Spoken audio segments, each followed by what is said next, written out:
What's good, people? It's your content guy, Breeze here. First off, I want to thank you for coming over and checking out the channel. What we do here is we highlight the channels that are next to blow on YouTube. So without further ado, let's jump right into the video. Next up on the roster, we have Ray Daniels Presents. We're used to seeing Ray on other podcasts dropping game, but now he seems to be putting more focus on his YouTube channel, and I think we're in for a treat. I personally like Ray because he doesn't have a preconceived agenda before discussing a topic. He analyzes the situation and tells the truth about the topic, no matter who the topic is about. Plus, he's based out of Atlanta, so I think he can be a good spokesman for the South. Because a lot of these bigger podcasts lack connection with the South, so they be speaking on matters that pertain to the South, and they don't have a clue on what they be talking about. In one video, Ray speaks on the fact that all these rappers keep dating the same chicks. He states the reason for this is men use sleeping with a higher level man, baby mama, or ex-girlfriend as a qualifying tool. If a lower level rapper sleeps with the ex or baby mama of a higher level rapper, the lower level rapper can now feel like he's on the higher level rapper's tier now. It's the dumbest thing ever, but it's true. He also speaks to black men in entertainment rewarding the wrong behaviors. When they marry hoes or have babies with hoes, it pushes the wrong message to women that the only way to get a high value man is to be a hoe. He uses 50 Cent as an example with what's going on with his baby mama and her being an alleged sex worker for Diddy. He states we have to bring good girls back in style. Ray states that Kim K opened the whole portal and Beyonce knocked down the walls of the portal. But women forgot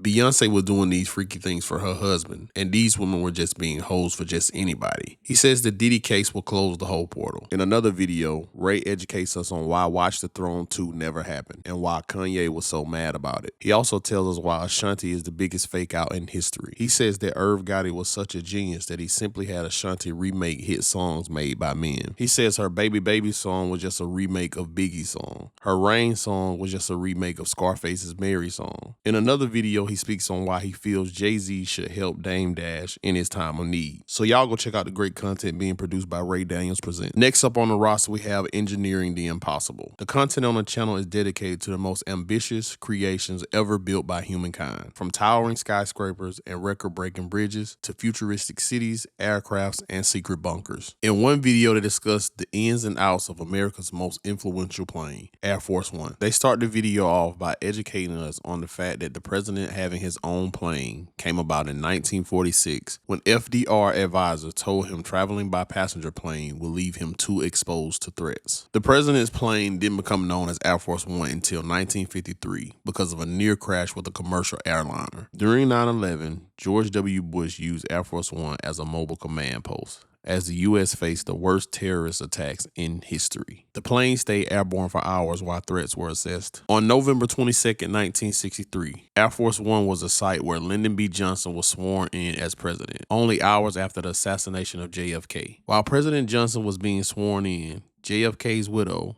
Jackie Kennedy, stood beside him in her blood-stained pink Chanel suit. Lyndon B. Johnson is the only president to take oath aboard an aircraft. In 1974, Richard Nixon boards Air Force One as president, but landed as a civilian. The call sign for the plane changed mid-air from Air Force One to SAM 2700. Later in the video, they debunk some of the common myths about Air Force One. In another video, they explain how the Pentagon became the world's most powerful building, giving us fun facts about the building along the way, like the Pentagon having its own zip code, and that you can walk between the two furthest points of the building in about 7 minutes. But navigating it is very complex, with it taking weeks for employees to navigate it properly. The Pentagon also operates like a self-contained city, with the post office, dry cleaner, shopping mall, medical facilities, and barbershop all on site. They also discuss how the structure of the Pentagon undoubtedly saved more lives when Flight 77 crashed into the Pentagon during the terrorist attacks of 9/11. In another video, they give facts about the Twin Towers that will shake you to the core. So y'all go check out the great content being produced by Engineering the Impossible. All right, guys, if you like the content, I want you to like